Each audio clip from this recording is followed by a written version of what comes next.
네, 오늘 하나님의 말씀 누가복음 15장 20절에서 24절 말씀입니다. 누가복음 15장 20절에서 24절까지 우리 개역개정으로 함께 한 목소리로 합독을 하십니다. 이에 일어나서 아버지께로 돌아가느라 아직도 거리가 먼데 아버지가 그를 보고 측은히 여겨 달려가 목을 안고 입을 맞추니 아들이 이르되 아버지 내가 하늘과 아버지께 죄를 지었사오니 지금부터는 아버지의 아들이라 일컬음을 감당하지 못하겠나이다 하나 아버지는 종들에게 이르되 제일 좋은 옷을 내어다가 입히고 손에 가락지를 끼우고 발에 신을 신기라. 그리고 살진 송아지를 끌어다가 잡으라. 우리가 먹고 즐기자. 이 내 아들은 죽었다가 다시 살아났으며 내가 잃었다가 다시 얻었노라 하니 그들이 즐거워하더라. 아멘. 반갑습니다. 어제 어떤 분이 저에게 5월 16일 주일은 어느 교회를 가십니까? 그 제 대답이 세계에서 제일 큰 교회 갑니다. 그러니까 그분이 여의도 순복음 가시나요? 아닙니다. 천안 갈릴리요. 그분이 의아합니다. 천안 갈릴리가 왜 세계 제일이요? 여러분, 한국에서 제일이면 세계 제일입니다. 지금 세계가 그렇게 돌아갑니다. 저는 한국에 2,700개 교회를 돌아다닌 경험이 있습니다. 천안 갈릴리가 제일 뜨겁게 살아있는 교회입니다. 코로나가 이렇게 한국을 뒤덮는데 주일 예배 이렇게 차고 넘치는 이런 교회는 없습니다. 불가능합니다. 그래서 저는 많은 사람들에게 살아있는 교회를 보려면 천안 갈릴리 와라. 오늘 할렐루야 성가 참 좋습니다. 그것도 세계 수준이요. 오늘 청년 워십도 관람료나 주어야 볼 수 있는 좋은 장면이었습니다. 5월은 가정주일이요. 가정하면 딱 두 주인공이 생각납니다. 부모와 자식입니다. 부모는 자식에게 어떻게 했던가? 자식은 부모에게 어떻게 했던가? 여러분, 살아오면서 이런 생각을 해본 적 있습니까? 왜 내 운명은 이래? 왜 내 팔자는 이래? 왜 나는 이렇게 살 수밖에 없을까? 여러분의 운명, 여러분의 팔자, 누가 만들었나요? 하나님이 아닙니다. 우리의 운명은, 우리의 팔자는 100% 가정에서 만들어집니다. 가정이 아니고 어떤 사람은 얘기합니다. 난 학교 다니다가 선생님한테 상처받았다. 아닙니다. 우리의 운명은 철저하게 가정에서 만들어지도록 되어 있습니다. 하버드 대학교가 세계에서 가장 이름을 날리는 유명한 대학입니다. 전 세계가 가장 가보고 싶은 대학이죠. 얼마나 가보고 싶은 대학이면 미국이 52개 주인데 11개 주가 아직도 하버드 대학생을 한 명도 낸 적이 없습니다. 그만큼 미국에서도 가기가 어려운 대학이요.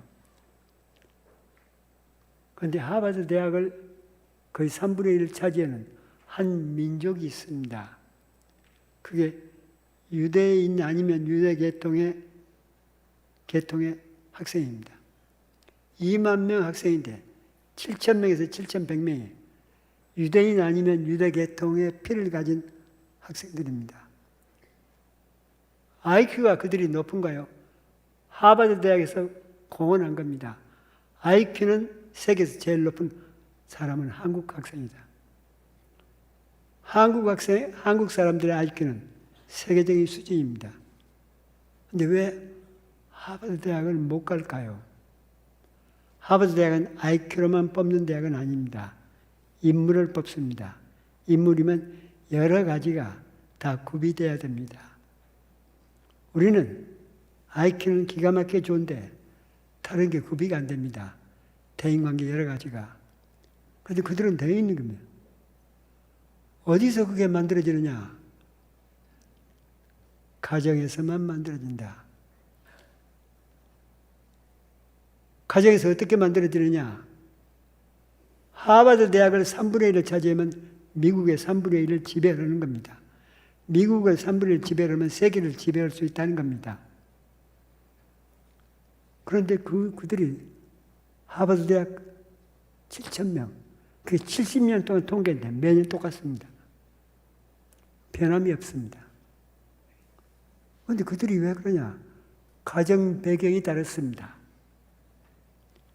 그들은 독특한 가정 배경을 가지고 있습니다. 첫째가 뭐냐? 세 가지 조건인데 어머니 아버지가 싸우는 모습을 거의 안 보고 큽니다. 두 번째로 어머니 아버지가 기도하는 모습을 거의 매일 볼 수 있습니다. 어머니 아버지가 성경이 있는 모습을 너무 자주 보고 큽니다. 이게 몇 살까지냐? 8살 이전입니다. 물론 그 후로도 그걸 보고 큽니다. 그러나 8살 이전에 그걸 볼 수 있다는 것은 그건 어떤 사람이 만들어지느냐? 성경 시편 112편 1절부터 3절까지 그런 부모를 보고 자란 자식은 첫째가 뭐냐? 한 민족을 이끌어갈 수 있는 대통령이 될 수 있는 임금이 될 수 있는 특성을 갖게 됩니다. 성품을 갖게 됩니다. 두 번째 특성이 만들어지는 그게 뭐냐? 영웅적인 특성. 한 민족을 이끌어갈 수 있는 영웅이 될 수 있는 특성.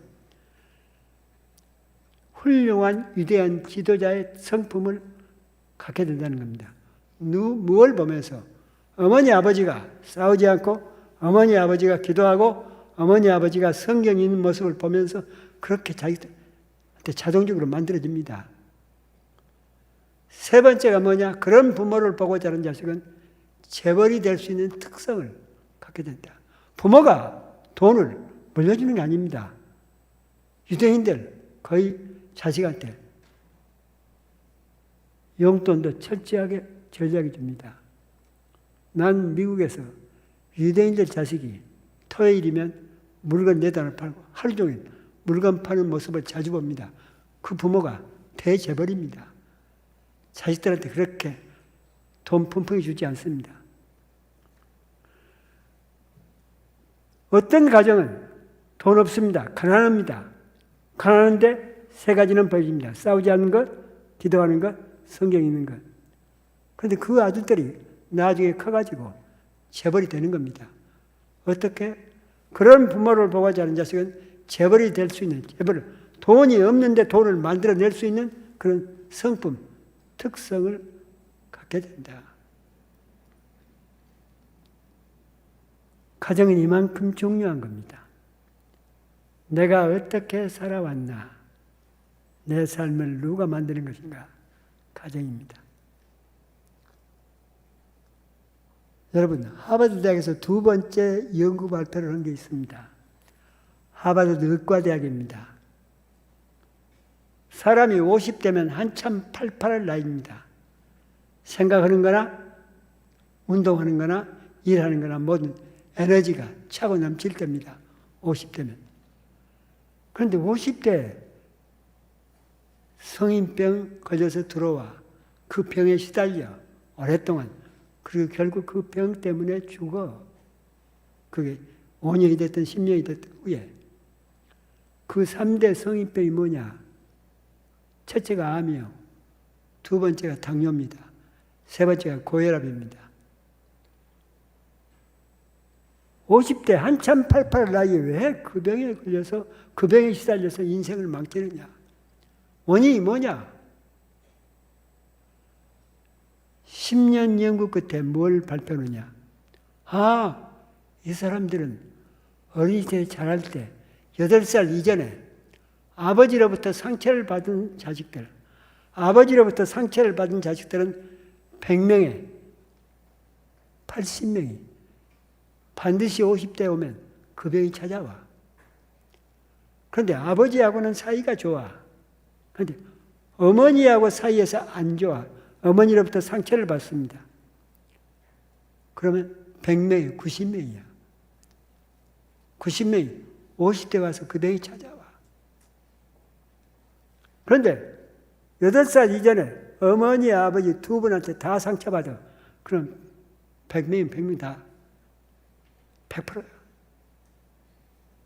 혹시 여러분, 내게 왜 이런 병이 찾아왔을까? 제가 지금 고혈압 약을 먹고 있습니다. 내 고혈압이 왜 왔을까? 딱 50대 왔습니다. 보니까 상처요. 그 상처요. 틀림없습니다.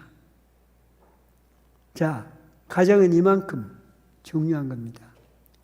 내 자식이 나한테 상처받아서 50대 와서 그 병이 들어와서 그 병에 시달려서 결국 죽어가. 그런데 그 자식이 그 상처 때문에 시달리다가 죽는 모습을 부모는 못 봅니다. 왜? 자식이 50대 그 병 들어오면 부모는 이미 죽었습니다. 부모가 어떻게 사느냐? 이건 치명적입니다. 굉장히 중요한 겁니다. 오늘 본문은 부모는 자식에게 어떻게 대했는가? 자식은 부모에게 어떻게 대했는가?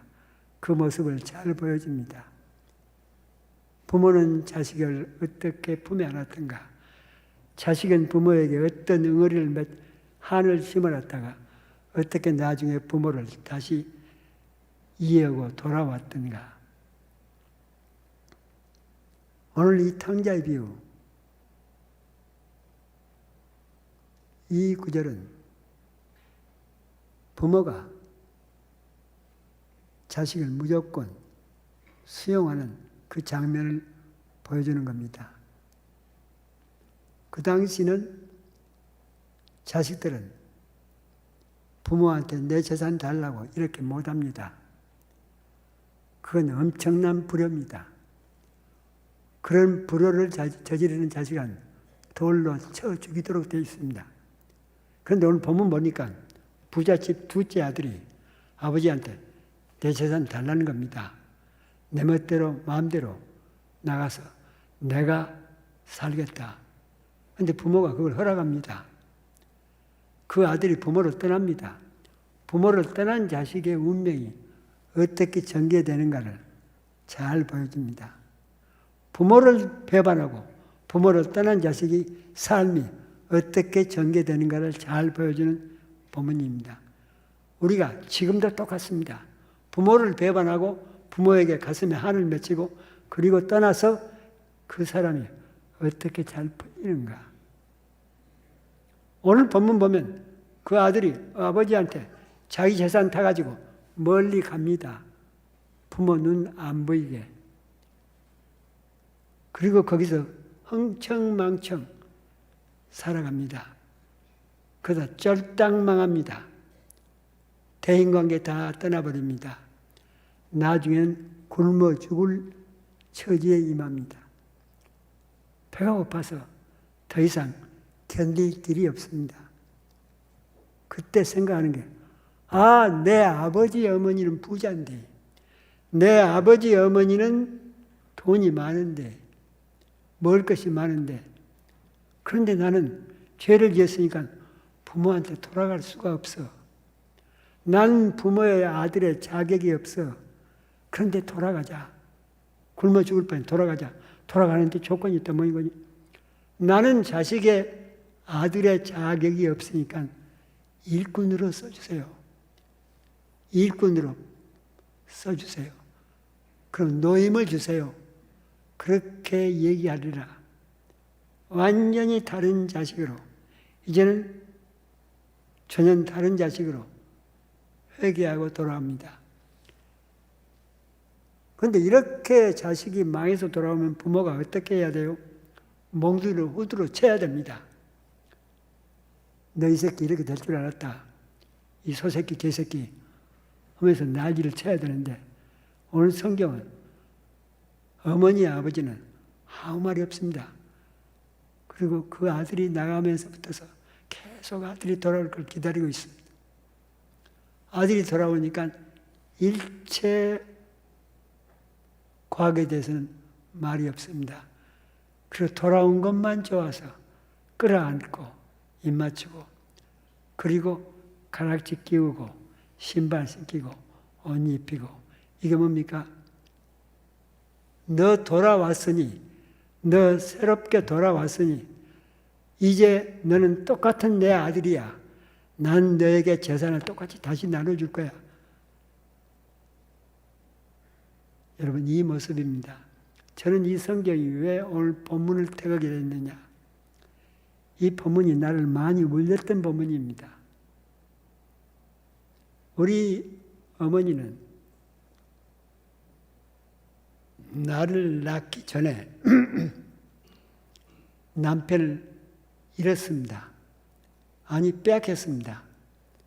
나를 낳기 전에 우리 아버지는 우리 어머니보다도 20살이 더 어린 정말 예쁜 젊은 처녀를 아내로 맞아서 멀리서 딴 살림을 차렸습니다. 그때부터 우리 어머니는 남편을 뺏긴 겁니다. 어머니는 남편을 뺏기면서 한많은 삶을 살아갑니다.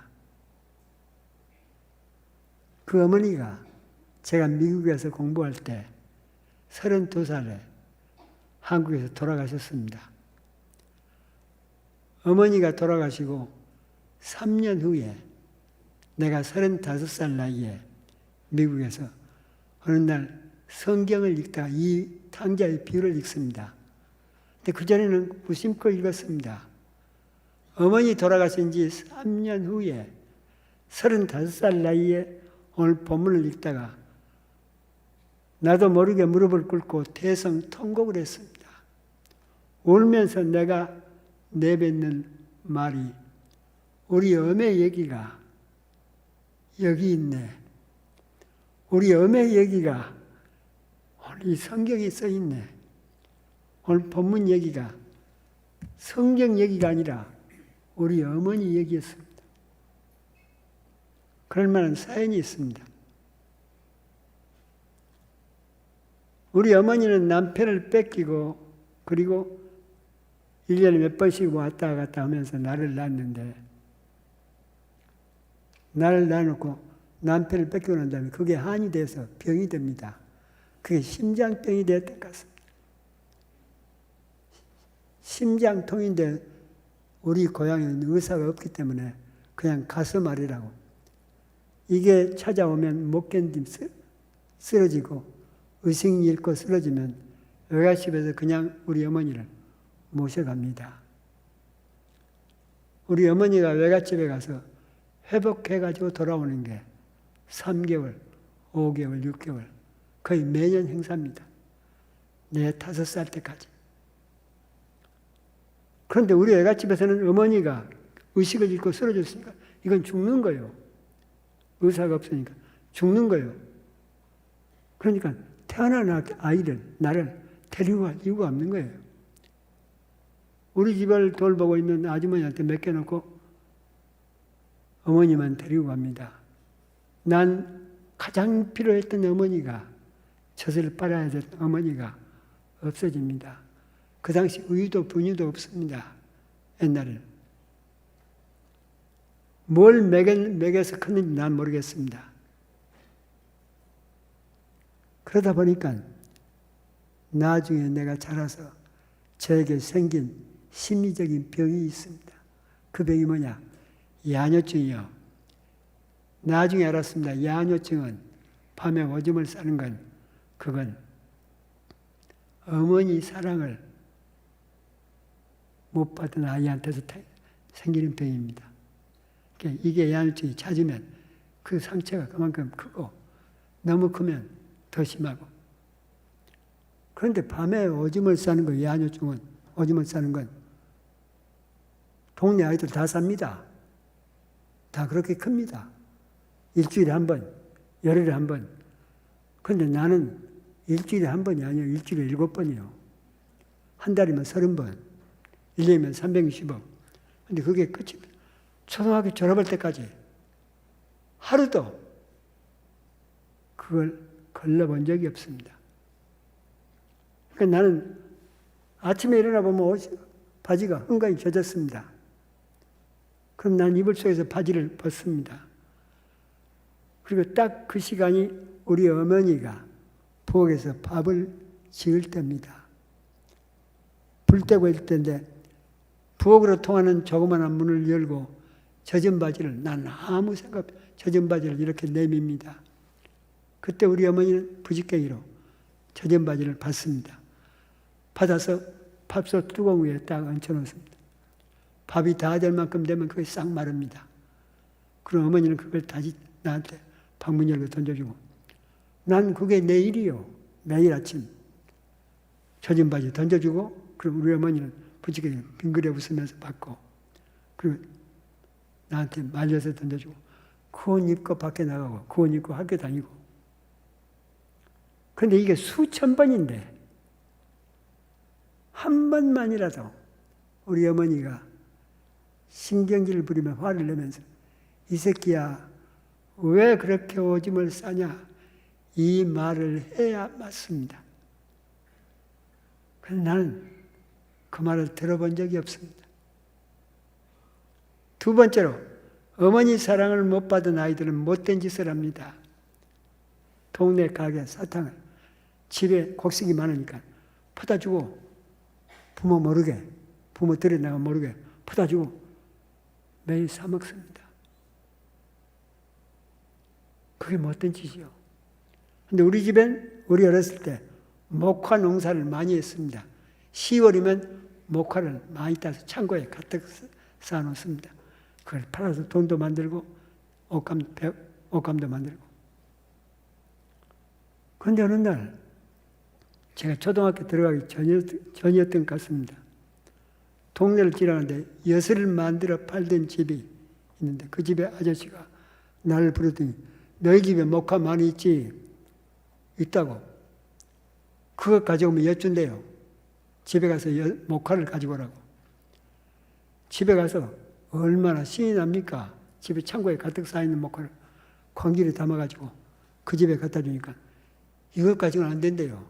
더 많이 가지고 와야 준대요. 한나절 내내 광기로 목화를 갖다 산더미처럼 쌓아놓으니까 그놈이 엿 2가락 줬습니다. 난 엿 2가락이 그렇게 비싼 줄 알았습니다. 그리고 저녁에 우리 어머니가 들에서 들어오니까 창고에서 한쪽이 목화가 텅 비었어. 우리 어머니는 고답니다. 내 짓이라는 걸. 우리 어머니는 밤에 잠을 안 잡니다. 한이 맺혀서. 젊은 사람들 모를 겁니다. 목화를 가지고 소물만 실을 만들어낸 길쌈, 물레를 돌립니다. 실을 빼낸. 우리 어머니는 새벽까지 물레를 돌립니다. 목화를 가지고 엿 사먹었던 그날도 나는 우리 어매 옆에서 누워서 이렇게 바라보고 있습니다.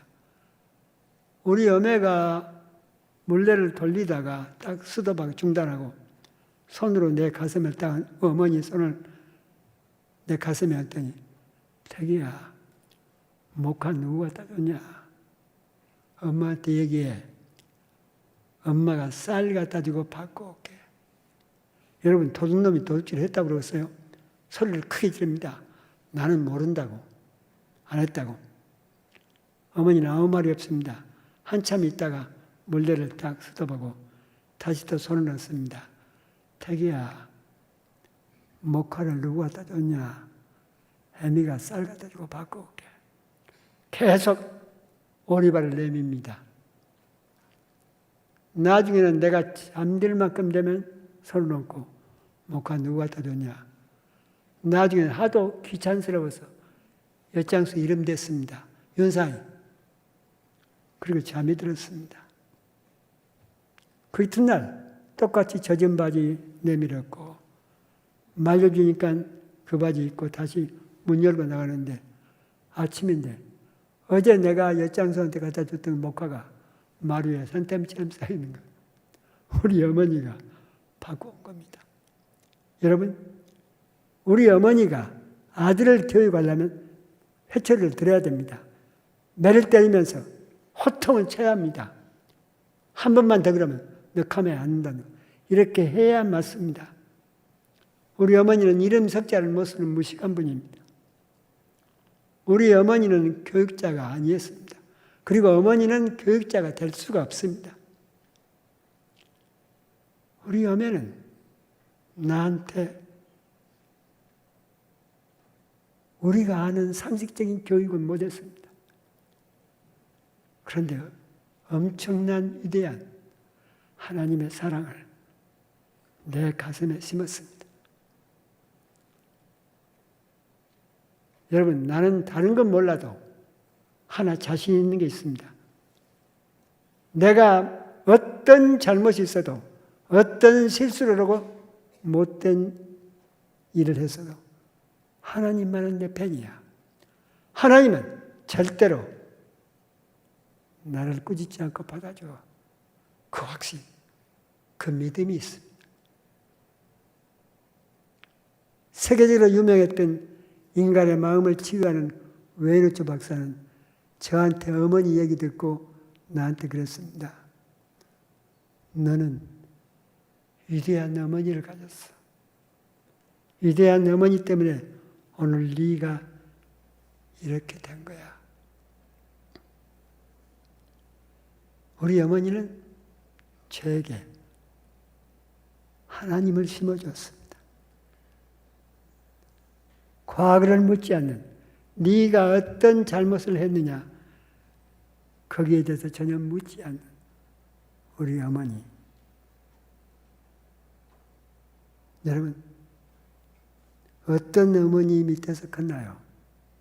어떤 아버지, 그리고 여러분들 어떤 자식을 키웠나요? 오늘 본문은 자식이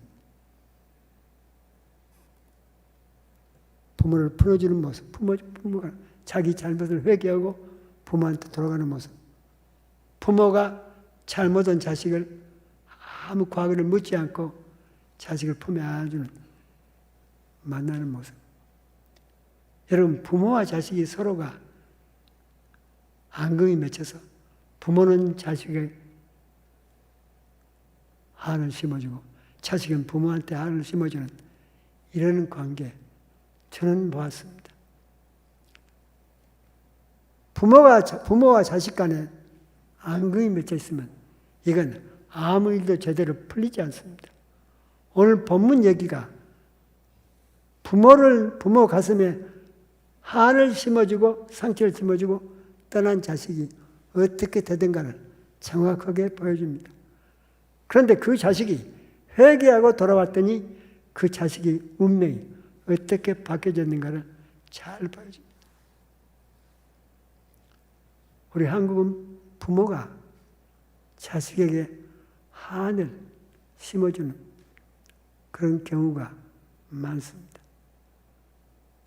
반대로 자식이 부모 가슴에 한을 심어주는 그런 자식들도 참 많습니다.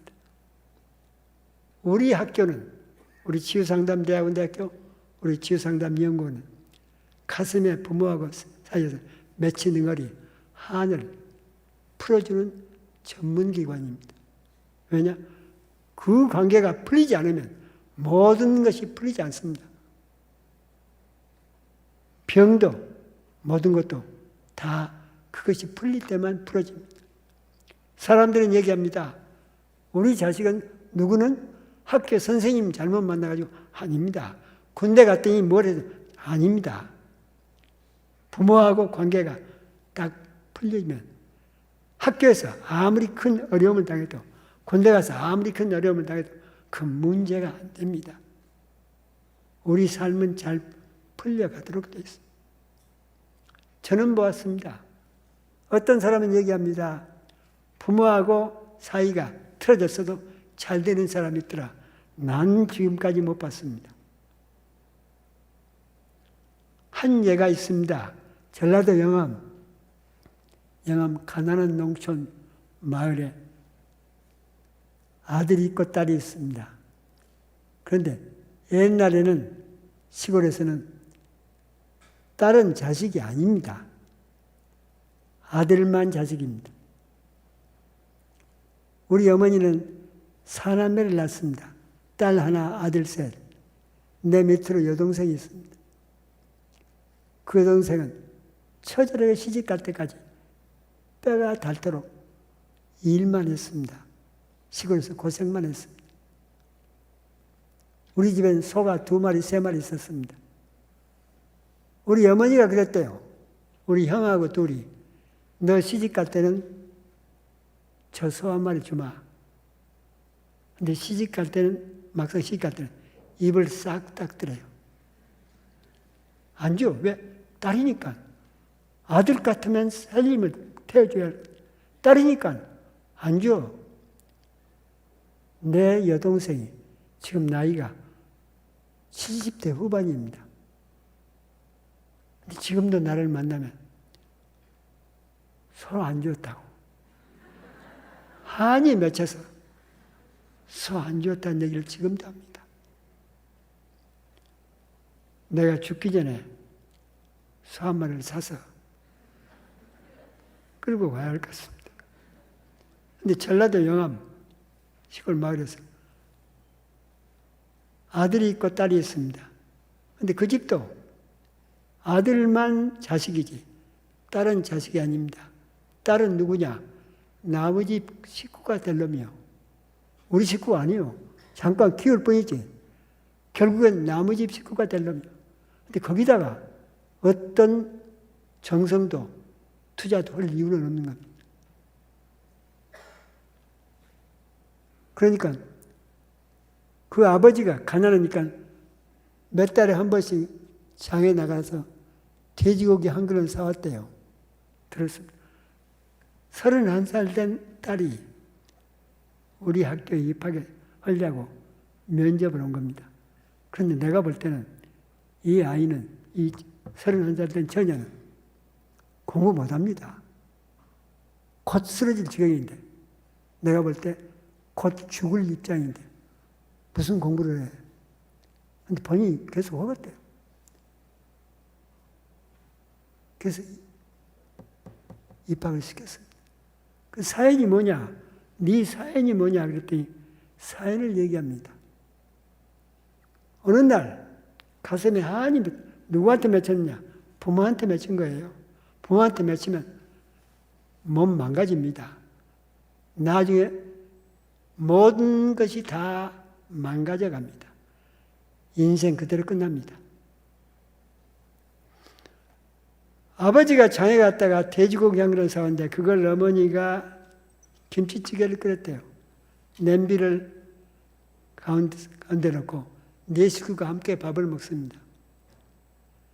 간만에 돼지고기를 먹으니까 얼마나 먹고 싶겠어요. 이 딸이 수저를 집어가지고 밥 한 숟갈 집어넣고 국을 떴는데 거기에 돼지고기가 한 덩어리가 수저에 걸린 거예요. 그걸 먹으려고 들고 오는데 엄마가 손을 탁 칩니다. 이년아, 고기는 오빠 줘. 고기는 오빠 줘. 그럼 뭐만 먹으라는 거예요? 여러분 대답해 보세요. 국물만 쳐먹어. 이렇게 컸습니다. 더 기가 막힌 얘기를 하는데 내가 가슴이 쓰릴 정도로 아파. 두 번째 얘기는 어느 날 아빠가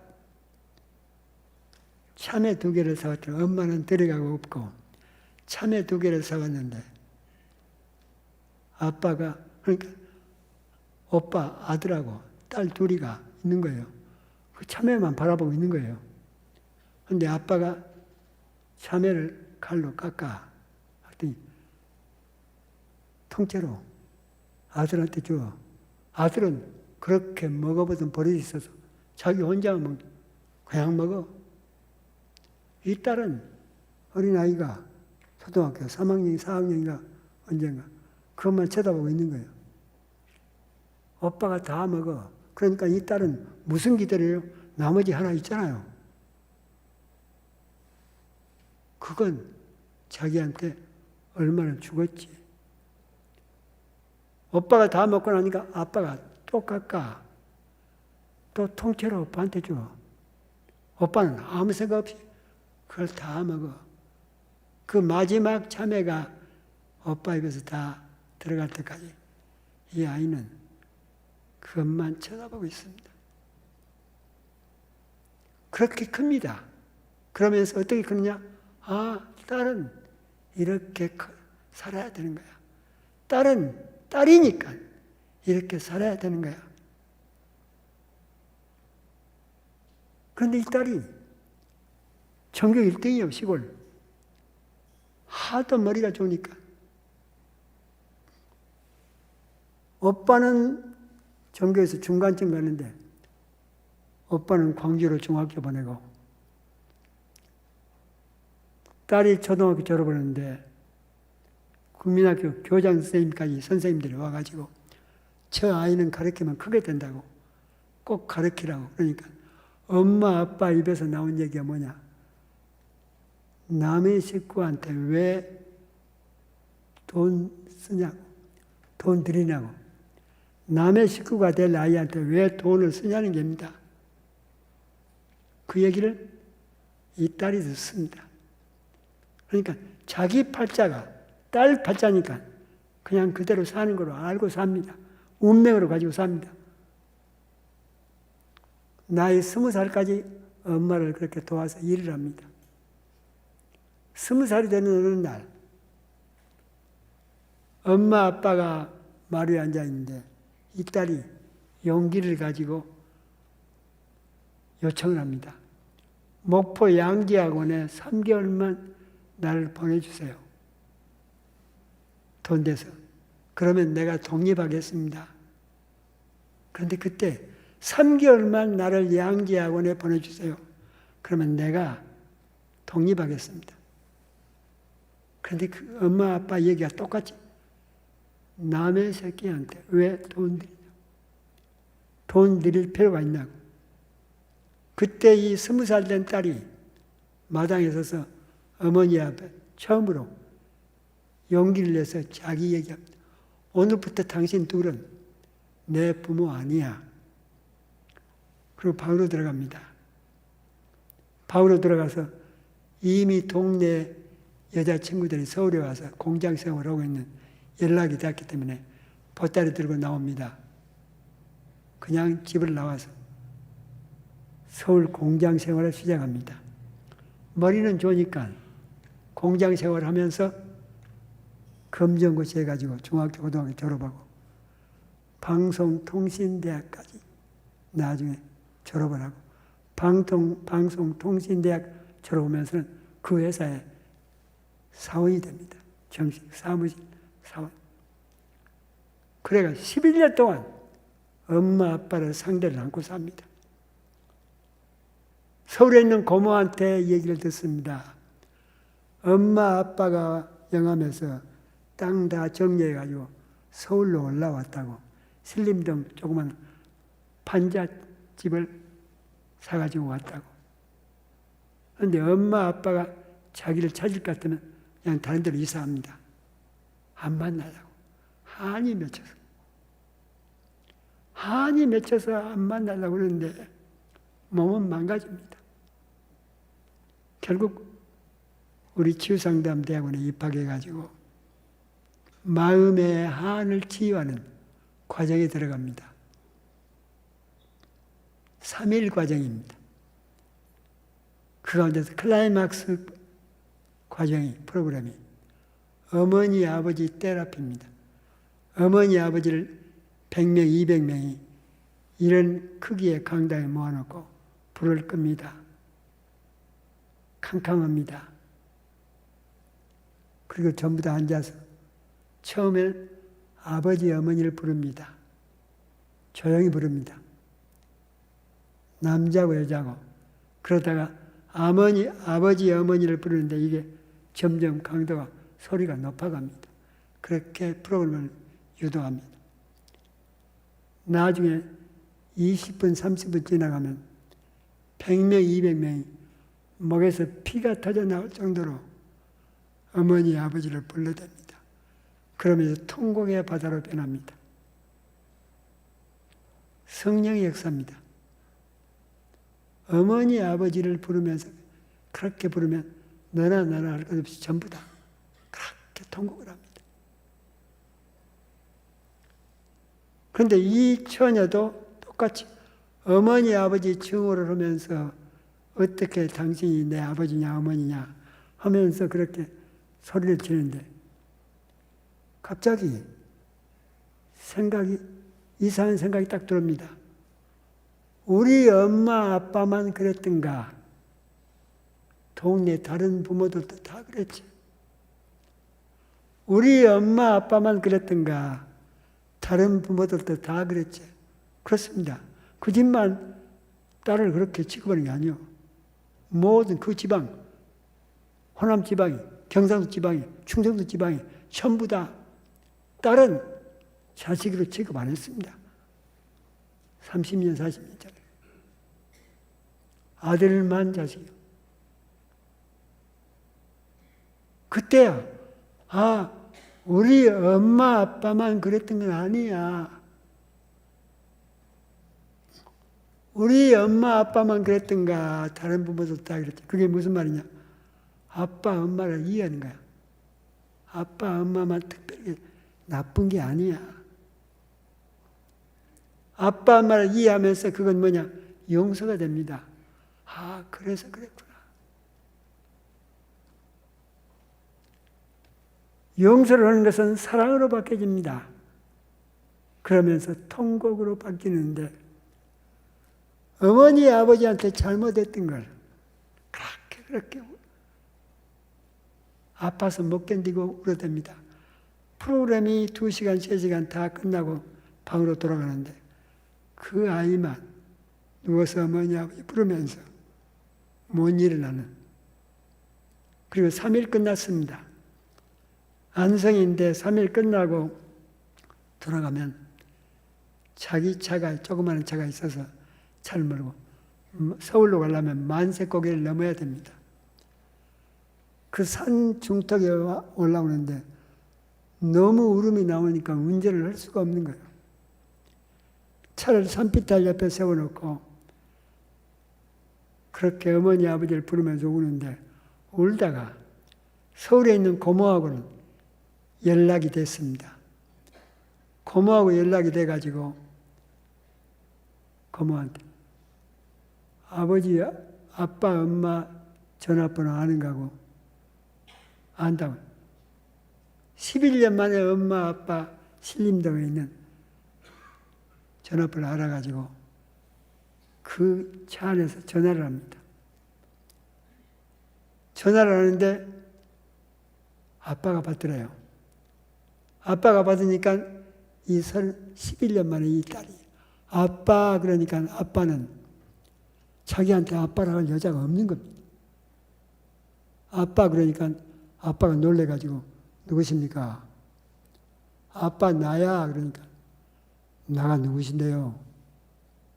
그때 이 딸이 자기 이름을 댑니다. 아빠 나 경아야. 여러분 아빠 나 경아야 하고 딸이 그러면 어떻겠어요? 반갑겠어요? 근데 이 아빠 말이 뭐죠? 아빠는 딸이 어디서 큰 사고 치고 지금 자기한테 전화하는 겁니다. 깜짝 놀라가지고 너 무슨 일 저질러 놓고 이제 전화해. 반응이 11년 만에 아빠한테 전화하는데 너 무슨 일 저질러 놓고 이제 전화하는 거야. 그러니까 이 딸이 울면서 아빠 아니야. 그러니까 아빠가 너 무슨 일 저질렀어? 아빠 나 이 말 하려고 전화했어. 그때까지도 아빠는 긴장을 합니다. 무슨 말? 그때 이 딸이 아빠 미안해. 아빠 용서해. 울면서. 그리고 마지막에 아빠 사랑해. 아빠 미안해. 아빠 용서해. 사랑해. 그 다음부터 아빠가 말이 없더래. 한참 후에 아빠가 소리를 지르는데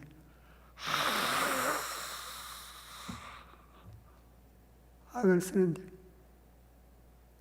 그렇게 전화가 끊어버린 거예요.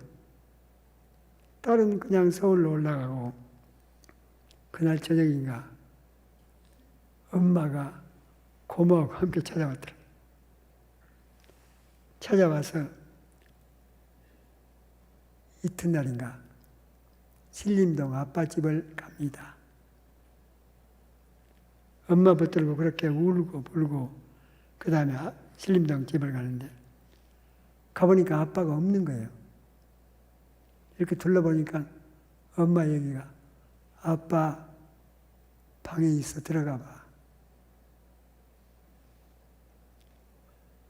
방문 열고 들어가 보니까 아빠가 누워 있는 거예요.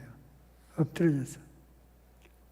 이렇게 누우니까 고개를 파묻고 그때 이 딸이 들어가서 아빠 나왔어 그러니까 이 아빠가 또 통곡을 하는데 경아야 내가 어떻게 네 얼굴을 봐. 그 얘기입니다. 경아야 내가 어떻게 네 얼굴을 봐. 내가 너한테 어떻게 했는데 딸 얼굴을 볼 수가 없다는 거죠. 이게 뭐예요? 아빠가 용서를 비는 겁니다. 아빠가 딸한테 용서를 비는 겁니다. 딸이 아빠를 품에 안는 겁니다. 둘이 끌어안고 웁니다. 아빠와 딸이, 엄마와 딸이 하나가 되는. 저는 그 후에 그 비실비실 쓰러져가는 딸이 6개월 후에 어떻게 바뀌어지는가를 정확히 봤습니다. 여러분 그 얼굴이 피어나는데 이건 놀랍습니다. 기적이 일어납니다. 1년, 2년 후에는 완전히 달라진 모습. 꼭 미스 코리아를 나와도 흠이 없을 것 같아요. 부모하고 한이 맺혔을 때 망가져가 된 그 딸이 부모에게 다시 돌아가니까 부모를 용서하고 다시 돌아가니까 그게 어떻게 풀려나든가. 우리 학교에 한 교감 선생님이 있습니다. 그 교감은 내성적이요. 말이 없습니다. 자기 집에서 자랄 때 아버지하고 그러면서 1년이 가도 아버지하고 대화가 없대요. 그때까지도. 그런데 프로그램 들어가지고 아빠, 엄마 부르면서 얼마나 울었는지. 자기가 그렇게 아빠하고 대화를 안 해주고 그랬을 때 아빠가 얼마나 상처를 받았을까. 교감인 그 아들이 나와서 초저녁에 집으로 전화하는 거예요. 아빠는 시골 장로님이요. 아빠하고 전화를 아빠한테 그러는데 이 교감이 울면서 아버지 용서하세요. 아버지 얼마나 저에게 훌륭한 아버지인 걸 이제 깊이 깨닫습니다. 아버지 사랑합니다. 이 세상에서 제일 귀한 분 아버지 사랑합니다. 그런데 이 장로님이 혼이 나가지고 말을 안 들어요. 권사님 얘기요. 아들한테 그 전화를 받고 장로님은 그렇게 통곡을 하더래요. 새벽까지. 자다가도 팡팡 소리치면서 울더래요. 근데 그게 6개월 아들의 전화만 생각하면 그렇게 운대요. 들에서 이러다가도 운대요. 여러분, 돈 가지고 부모의 마음을 살려고 하지 마세요.